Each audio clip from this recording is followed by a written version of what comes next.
मी मिलिंद धामले, माझे सहकारी शेतकरी श्री दीपक आमद्वार, श्री श्रीराम पाटील, श्री चैतन्य मुळे आणि श्री ऋषभ गावंडे ॲग्रोव्हिजन फाउंडेशनचे आभार मानतो, कारण त्यांनी आम्हाला वेचणी केलेल्या कापसाच्या सरकीतील जनुकांचे प्रात्यक्षिक करायची संधी दिलेली आहे।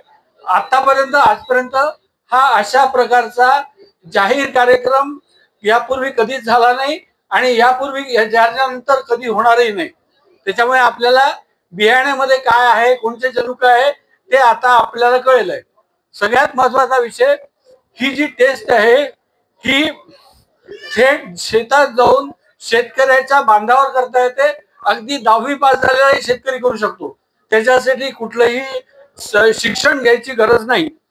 आता ह्याच्यामध्ये जसं आपण शाळेमध्ये लिटमस पेपर शिकतो त्याच पद्धतीची ही टेस्ट आहे। आता आपण काय केलंय ह्याच्यामध्ये, दीपकांना एक वरती घ्या, तुम्ही एक स्पॅच्यू वरती घ्या, इकडे या, तुम्ही इकडे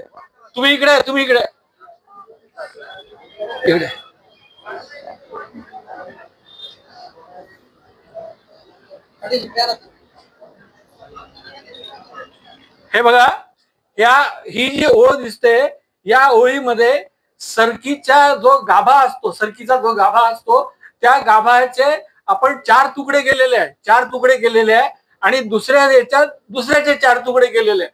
आपण काय पाहतोय की एकाच सरकीमध्ये कोणची जनुक आपल्याला दिसतात आहेत किंवा आज त्या झाडामध्ये प्रेझेंट आहे किंवा अभिव्यक्ती झालेले आहे। आता मी दीपकांना रिक्वेस्ट करतो की ह्याच्यामध्ये त्या स्ट्रिप्स टाका आणि स्ट्रिप्स टाकल्यानंतर त्याचं उत्तर यायला आपल्याला 15 मिनिटं वेळ लागतो। तोपर्यंत मी बाकीचं माझं भाषण संपवतो। त्याचे स्ट्रिप्स टाका, तिथे जा तुम्ही।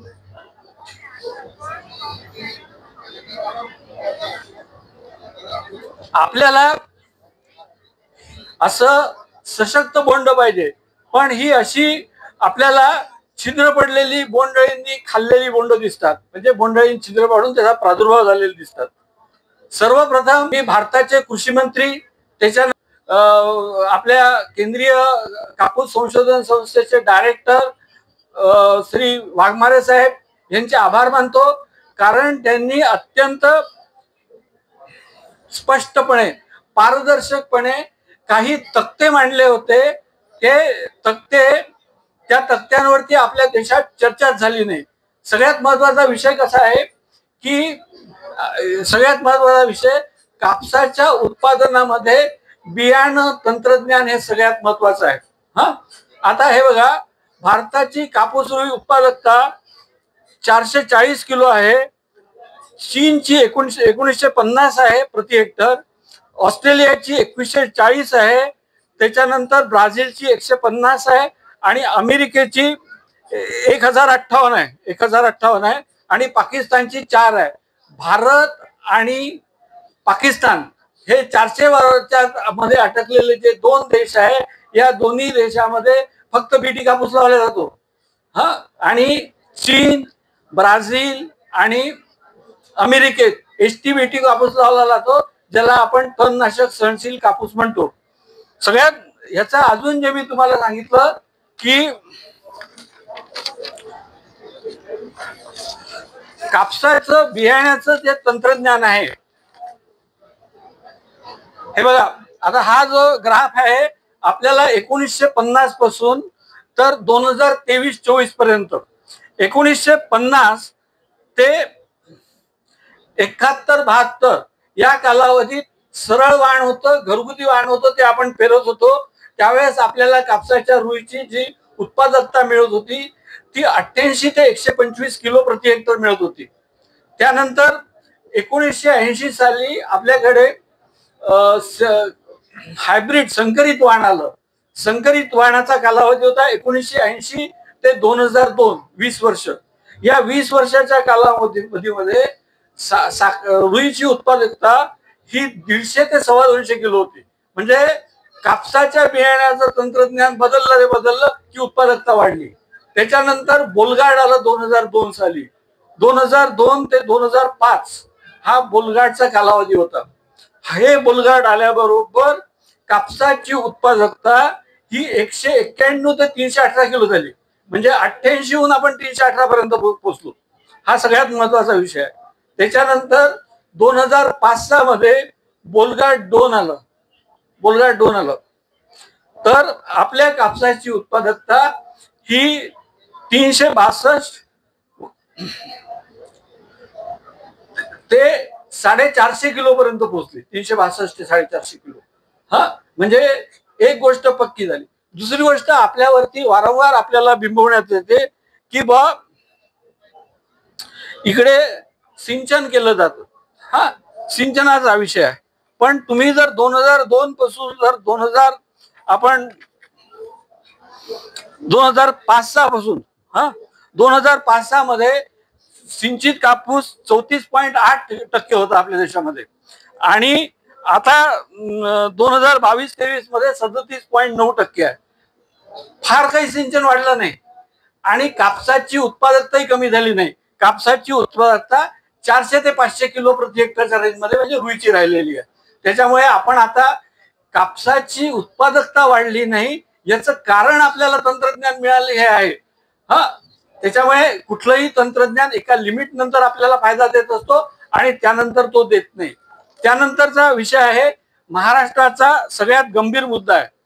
म्हणजे एक लक्षात घ्या की 2019 ते 2024 या कालावधीमध्ये देशामध्ये सरासरी 129 लाख हेक्टर कापसाची लागवड झाली. त्यापैकी महाराष्ट्रात 43.22 लाख हेक्टरची आहे. म्हणजे देशाच्या तुलनेत महाराष्ट्राचं क्षेत्र 33% आहे. हा पहिला भाग. दुसरा, आता 33% क्षेत्रात महाराष्ट्राची कशी गोष्टी झाली आहे. उत्पादित गाठी लाख गाठी, देशाच्या उत्पादित गाठी या सरासरी 19 ते 2023 या खाली प्रतिवर्ष 337 लाख आहेत. पण महाराष्ट्राच्या 82 लाख आहे. म्हणजे महाराष्ट्रात गाठींचं उत्पादन जे होतंय ते फक्त 24% होत आहे. म्हणजे एकूण क्षेत्राच्या आपण 33% आहे, पण उत्पादनात आपला वाटा 24% आहे. तिसरा महत्वाचा विषय, ज्यावेळेस आपण सरासरी क्षेत्राकडे येतो म्हणजे यील्ड उत्पादकता प्रति हेक्टर, तर देशाची उत्पादकता ही कॉन्स्टंट आहे. ही पडलेली नाही, कोणी पडलेली आहे असं म्हणू पण नाही.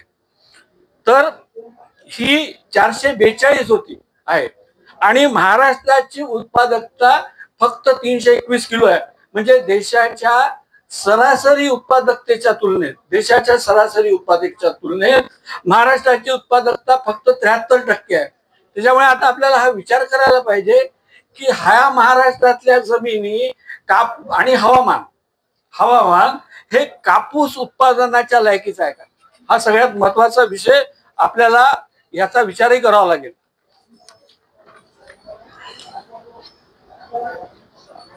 त्याच्यानंतर तिथे कोइंबतूरला जी स्क्रिप्ट दाखवली होती ती होती कापसाच्या समस्या. आता मी डायरेक्ट याच्यावरती येतो की त्यांनी तिथे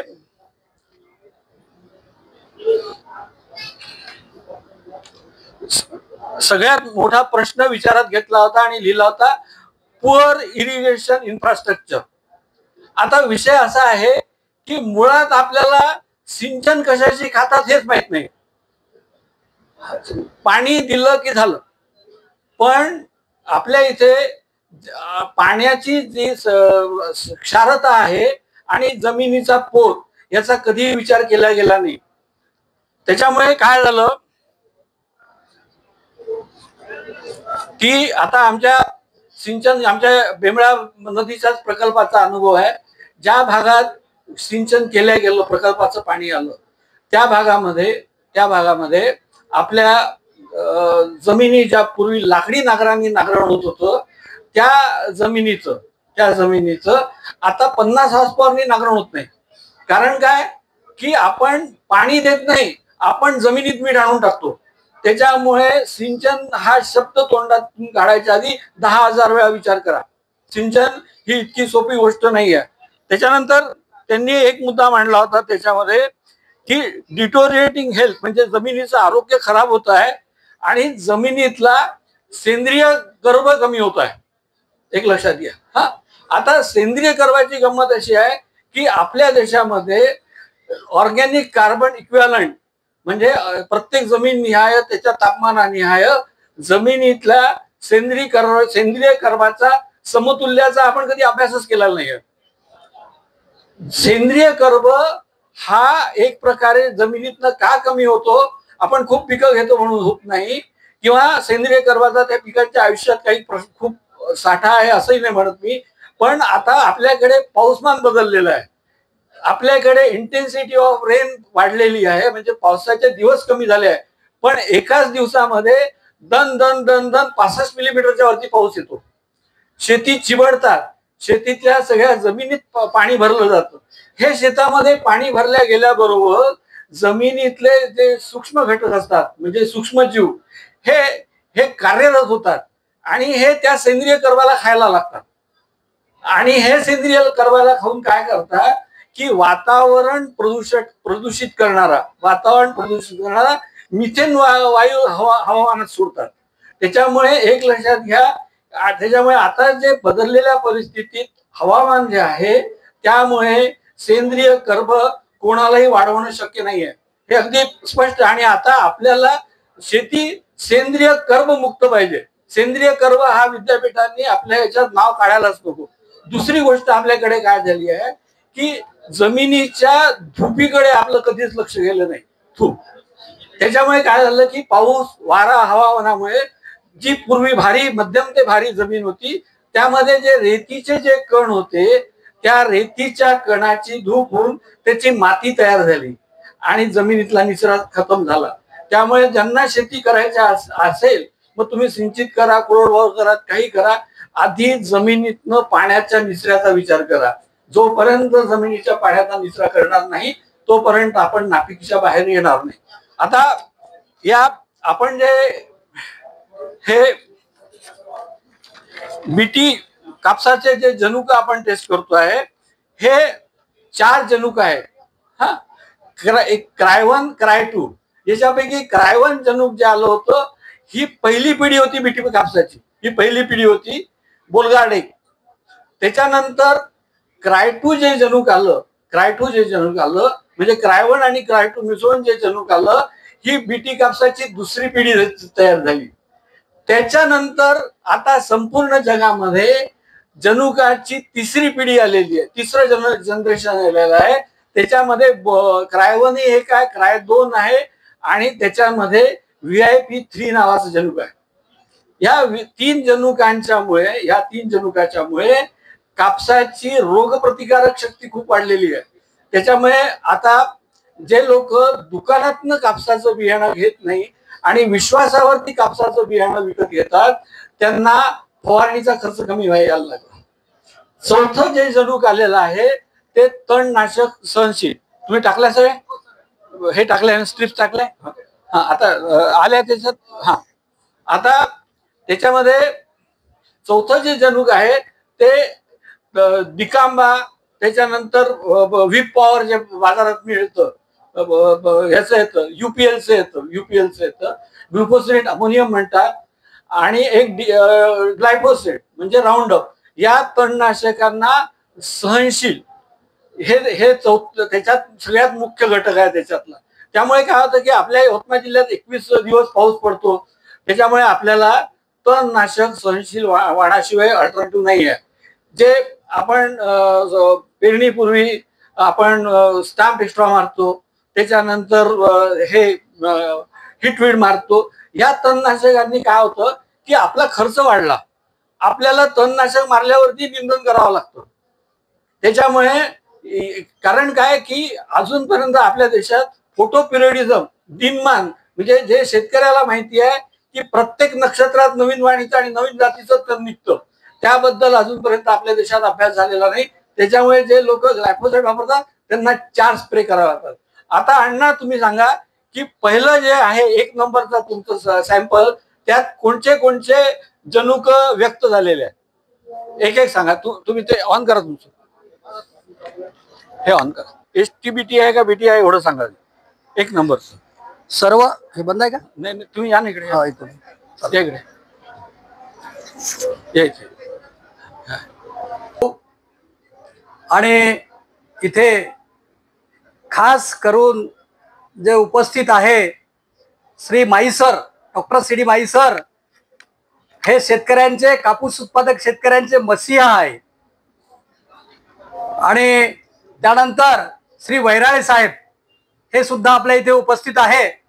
मी दीपक आडंदवार, शेतकरी संघटना यवतमाळ जिल्हा, आणि एक शेतकरी, सामान्य शेतकरी आहे. मी माझ्या शेतामध्ये यावर्षी HDPS मध्ये BG2 हे वाण वापरलेलं आहे. आणि दुसऱ्या 4 एकर क्षेत्रामध्ये मी HTBT नावाचं जे ज्याच्यामध्ये जनुक आहे ते कापूस वाण वापरलेलं आहे. मी आत्ता माझ्या दोरई शेतामध्ये जे जनुक मला मिळालेत, मी काल त्याच्यामधला कापूस वेचून आणला आणि तो इथे तुमच्या पुढे दाखवतो आहे. आता हा जो क्रायवन जो जनुक आहे तो याच्यामध्ये आलेला आहे, हे सर्वांना मी दाखवतो आहे. दुसरा आहे क्राय2, हे सुद्धा इथे याच्यावर बँड उमटलेला आहे, हे सर्वांना मी तुम्हाला दाखवतोय. तिसऱ्यामध्ये VIP3 नावाचा जो जनुक आहे तोही इथे आलेला आहे, तो मी तुम्हाला दाखवतोय. आणि चौथ्यामध्ये जो CP4 म्हणजे HTBTचा जनुक आहे तो सुद्धा इथे आलेला आहे, ते मी तुम्हाला दाखवतोय. अशा प्रकारचे माझ्याकडे, मी कंपनीचं किंवा त्या ब्रँडचं नाव न घेता मी त्याला क्रमांक 1 असं दिलेलं आहे. त्याच्यामध्ये 4ही जनुक अगदी स्पष्टपणे आलेला आहे. त्याच्यामुळे मला हा चौथा जनुक जो आहे, या चौथ्या जनुकामुळे माझा निंदनाचा खर्च, आंतरमशागतीचा खर्च खूपच कमी झालेला आहे. आता एक मिनिट, आता मी ऋषिकेशला तुमच्याकडे पाठवतोय, हे तुमच्या जवळ घेऊन येतोय. याच्या 4ही जनुकाच्या तुम्ही तुमच्या डोळ्यांनी, तुमच्या इथे समोर आम्ही सध्या कापल्या, त्याच्यात बफर टाकलं, 4ही जनुक त्याच्यात व्यक्त झालेले आहे, ते तुम्ही स्वतः पहा. हे सगळ्यात जवळ हा वाटी घेऊन येतो, त्याच्यात 4ही जनुक आहेत. माई सरांकडेच आहे, माई सरांकडे.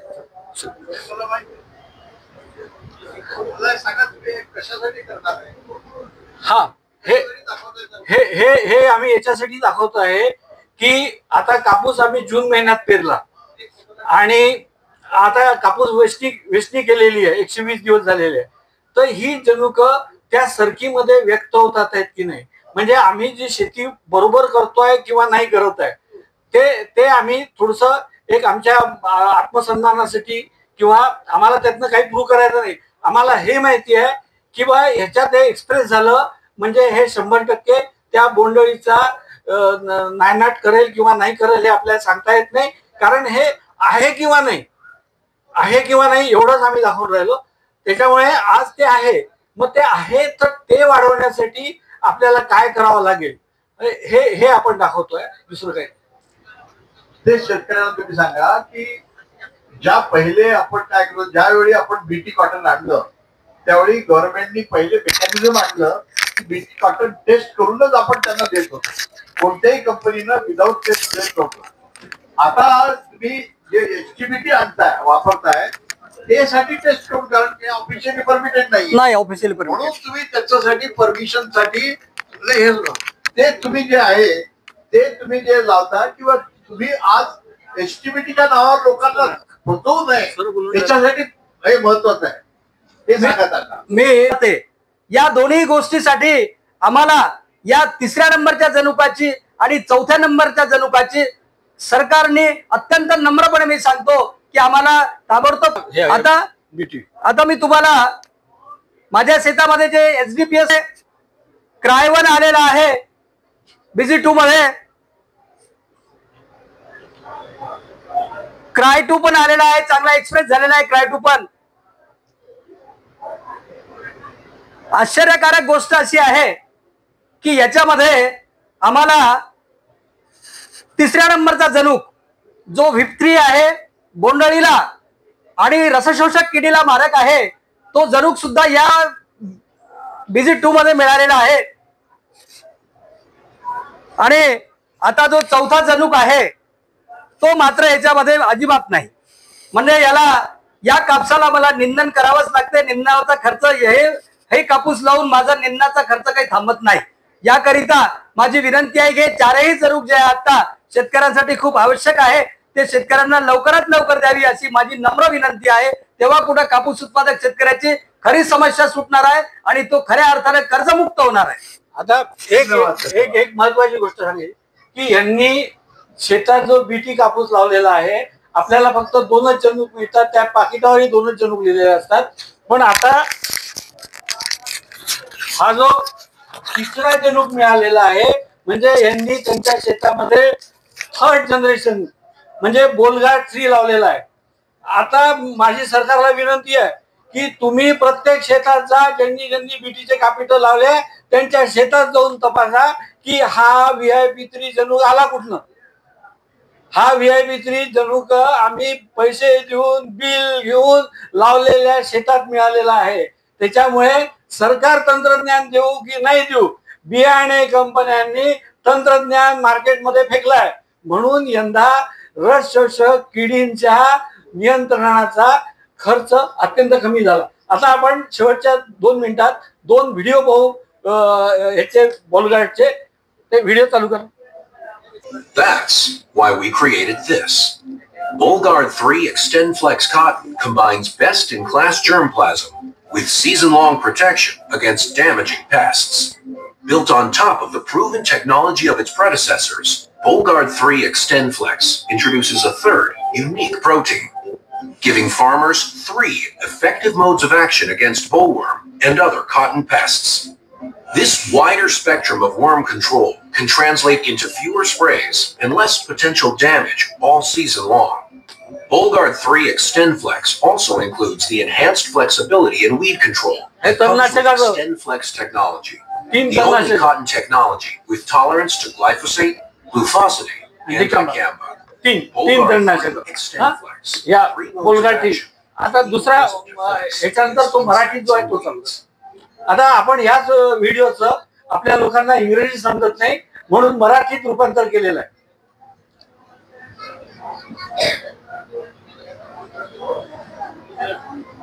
हे कापसाच्या कवचातील किडीचे विनाशकारी काम आहे.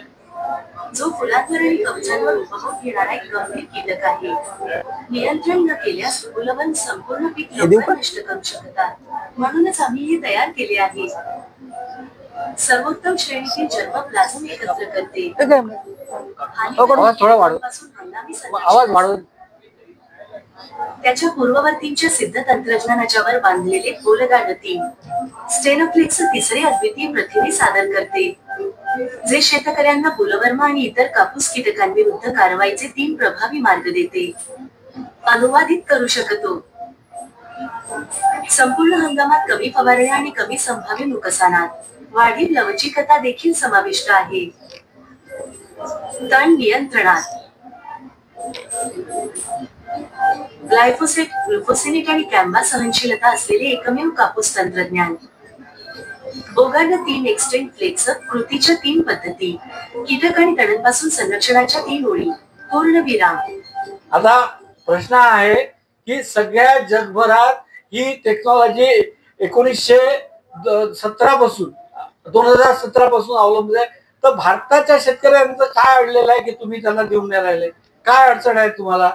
म्हणजे भारताचा शेतकरी त्या बाहेरच्या नियमातून बाहेर येऊ नये असं गेल्या 20 वर्षापासून सरकारांना वाटतंय का? हा महत्वाचा प्रश्न आहे. आणि परत मी आता शेतकरी संघटनेतर्फे आपल्या ॲग्रोव्हिजन फाउंडेशन आणि विशेषतः केंद्रीय कापूस संशोधन संस्था यांचे आभार मानतो. कारण त्यांनी कोइंबतूरला अत्यंत पारदर्शकपणे सगळे तक्ते सादर केले होते. त्यामुळे ते तक्ते मला आज तुमच्या समोर सादर करता आले. धन्यवाद. ते कुठे अण्णा? हो, दुसऱ्या ह्याच्यातलं हे आहे ना. ठीक आहे. हो हो. याचा चांगल्या पद्धतीने कशा पद्धतीने वापर करता येईल आणि उत्पादनामध्ये कशी वाढ होईल याबद्दल सरांनी माहिती दिली. सरांचे ॲग्रोव्हिजन फाउंडेशन तर्फे खूप आभार आणि ॲग्रोव्हिजन फाउंडेशन तर्फे नामदे सर आणि यांच्या टीमचे आपण या ठिकाणी पुष्पगुच्छ देऊन स्वागत करणार आहोत.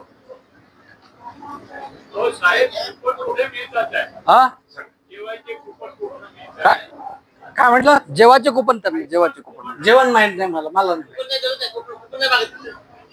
सरळ जाऊन जेवायचं आहे.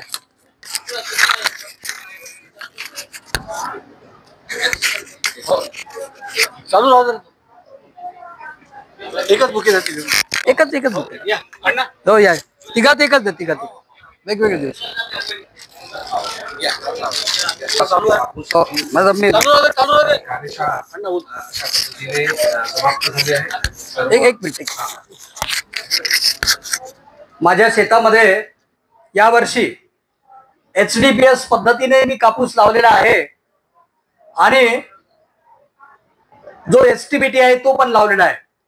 माझी नम्र विनंती आहे सर्व शेतकऱ्यांना की तुम्ही जर फक्त HDPS मध्ये जर अडकून पडलात तर पाऊस किती येतो, तुमची जमीन कशी आहे, तुम्हाला अंतर्मशागत करणं शक्य होईल का, या सगळ्यासाठी नुसतं HDPS चालणार नाही.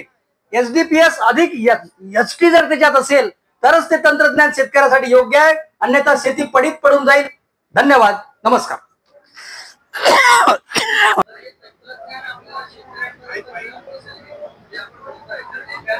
हो, मागच्या 10 वर्षापासून, किमान 10 वर्षापासून आता याला मागे सगळे लोक चोर बेडी असं संबोधत होते, परंतु आता या 2 वर्षात सगळे शेतकरी आता याविषयी सज्ञान झालेत. त्यांना सोर्सही माहिती आहे कुठून मिळते ते या बियाण्याचा, आणि ते आता याला चोर बेटी म्हणत नाही, याला आता ते BG3 म्हणतात, BG4 म्हणतात, कोणी BG5 म्हणतात. इथपर्यंत हे सगळं पुढे गेलेलं आहे. हे यवतमाळ जिल्ह्यात 5 लाख हेक्टर वरती कापसाची लागवड होते. 5 लाख हेक्टर. त्यापैकी यवतमाळ जिल्ह्यातल्या शेतकऱ्यांनी 4 लाख हेक्टर वरती STBT तंत्रज्ञान गेल्या 10 वर्षापासून वापरून राहिले. कुठून आणतात, काय करतात, आमच्या सरकारला सरळ कंटाळा. तुम्ही 5 लाख हेक्टरची तपासणी करा यवतमाळ जिल्ह्यातली. काय एक हेक्टरची चाचणी करता त्या विद्यापीठात. आम्ही तुम्हाला 4 लाख हेक्टरची चाचणी देतो एका जमान्यात. आम्ही आवडणारे शेतकरी नाही आहे. आम्हाला आत्महत्यापासून वाचवण्यासाठी आम्ही हे तंत्रज्ञान वापरतो. आणखी प्रश्न यावरच. हे जे आपलं आंदोलन आहे यापूर्वी प्रत्येक जिल्ह्यामध्ये झालेलं आहे STBT संदर्भामध्ये, परंतु याचा दुसरा भाग हाही आहे की गुजरात आणि अन्य ठिकाणावरून STBT 3-4 च्या नावावरती बरेचसे चुकीचे ब्रँडिंग करून किंवा म्हणा ते विक्री केलं जातं. एक मिनिट तुम्हाला सांगतो. हाही परत गैरसमज पसरवला जातो, कारण गेल्या 15 वर्षापासून गुजरात मधनं येणारं बियाणं जर खराब असतं तर दरवर्षी शेतकऱ्यांनी त्याचं क्षेत्र वाढवत नेलं नसतं. ही अफवा आहे की शेतकऱ्यांना बसवलं जातं. 2-3% होते, पण ती फसवणूक नगण्य आहे. पण तुम्ही हा फायदा पहा की जे काम 2-3 हजार रुपयात त्याचं एकरी तणनाशकाचा निंदनाचा खर्च आटोपतो. 21 दिवस ज्या जिल्ह्यात पाऊस पडतो एका हेक्टरला आमच्या जिल्ह्याची गोष्ट तुम्हाला सांगतो की आमच्या जिल्ह्यात 1 हेक्टर एका दिवसात जर निंदायचं असेल तर 75 मजूर लागतात. आमच्या जिल्ह्यात जुलै महिन्यात फक्त 10 दिवस काम करता येतं. म्हणजे आम्हाला रोज 50,000 हेक्टरचं निंदन करावं लागतं. म्हणजे आम्हाला 37.5 लाख मजूर पाहिजे निंदण्यासाठी, आणि आमच्या जिल्ह्याची लोकसंख्या फक्त 31 लाख आहे. त्याच्याऐवजी तणनाशक फवारून 2 माणसं 1 हेक्टर जमिनीवरती फवारणी करतात. 50,000 हेक्टर रोज फवारायला 1 लाखच मजूर पाहिजे. आम्ही शेतकऱ्यांनी सोपी केली आहे शेती. कुठलाही उत्पादक हा उत्पादन सोपा करायचा मार्ग काढतो. आणि जे तंत्रज्ञान जगाला 1996 पासून मान्य आहे त्या तंत्रज्ञानाला अवैध म्हणणं हेच चुकीचं आहे. धन्यवाद. माझ्या गावामध्ये एक मिनिट. माझ्या गावामध्ये भाऊ या वर्षी 5,000 एकरवर STBTची लागवड आहे.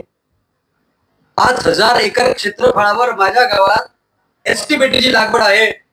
मला माझे काही मित्र कृषी केंद्र संचालक आहे दिग्रसचे, ते मला म्हणाले, अण्णा तुमच्याकडे तुमच्या गावात यावर्षी आमच्याकडून कीटकनाशक खरेदीचं बिलच झालं नाही. म्हणजे आमच्या गावात या वर्षी कीटकनाशक नावाची गोष्ट लोकांना जाण्याचं कामच पडलं नाही, कारण त्याच्यामध्ये VIM3 आलेला आहे. ज्यांनी काही थोड्याफार प्रमाणात ज्याच्याकडे विजिट 2 होता त्यांच्यामध्ये आम्ही आता ही जनुक चाचणी जी केली, या जनुक चाचणीमध्ये आम्हाला त्याच्यामध्ये VIM3 आढळलेला आहे दादा. त्याच्यामुळे त्यांनाही सुद्धा जे नाही, जे अप्रमाणित नाही, जे प्रमाणित आहे त्यांना सुद्धा यावर्षी सेकंड पेशंटनी काही करायचं पडलं नाही. धन्यवाद. मी माझ्या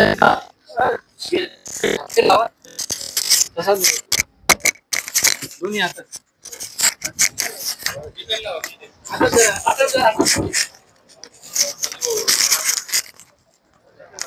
मी माझ्या शेतात गेल्या 4 वर्षापासून STBT ची लागवड करीत आहे.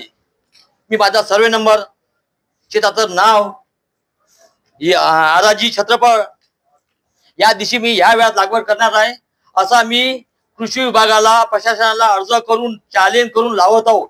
कृषी विभागात भमक असेल तर पुढच्या वर्षी माझ्या शेतात लागवड थांबवून दाखवावं.